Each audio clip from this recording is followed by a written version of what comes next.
হরে কৃষ্ণ বন্ধুরা, তোমরা সকলে কেমন আছো? আশা করি সকলেই খুব ভালো আছো। তা আমিও খুবই ভালো আছি। দেখো বন্ধুরা, আজকে একটা নতুন ব্লগ নিয়ে তোমাদের সামনে চলে এসেছি। এই যে এখানে সব কে কী করছে একবার দেখে নাও। এই যে আমার ননদিনী বসে এখন ফোন ঘাটছে।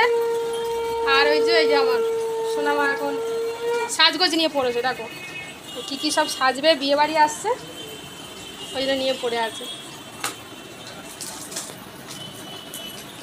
চলো বন্ধুরা, রান্নাঘরে যাওয়া যাক। কী কী রান্না করি দেখি। দাদাই বাজারে গেছিলো, তো দেখি কি রান্না করা যাক। আজ তো বৃহস্পতিবার, পুজো হচ্ছে।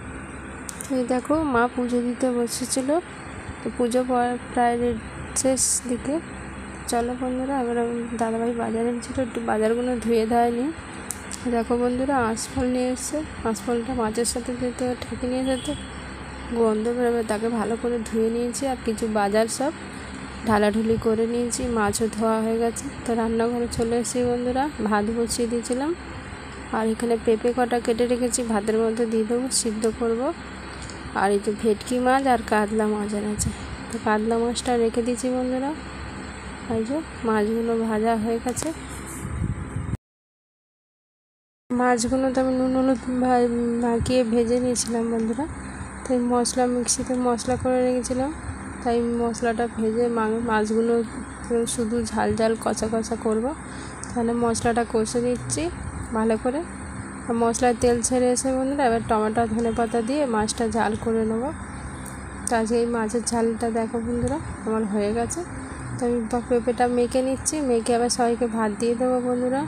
তো আমরা ভাত খেয়ে আর তো ভিডিওটা আমি আর করতে পারলাম না বন্ধুরা, সবাই মিলে ভাত খেতে বসে গেলাম।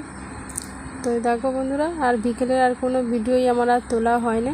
তো ওই দাদাভাই দেখি না সিঙ্গারা নিয়ে এলো, তো গরম গরম সিঙ্গারা, বললো সিঙ্গারা দিয়ে চা খাবো মুলকে। তো আমি বলি তো একটু মুড়ি মাখানো যাক। তো সিঙ্গারা দিয়ে মুড়ি মাখিয়ে দিয়েছি, চা খেয়ে দিয়ে দিয়েছি গরম গরম।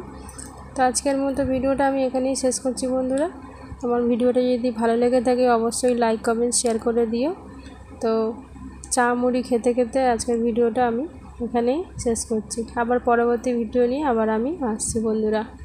তো আজকের মতো টাটা বন্ধুরা।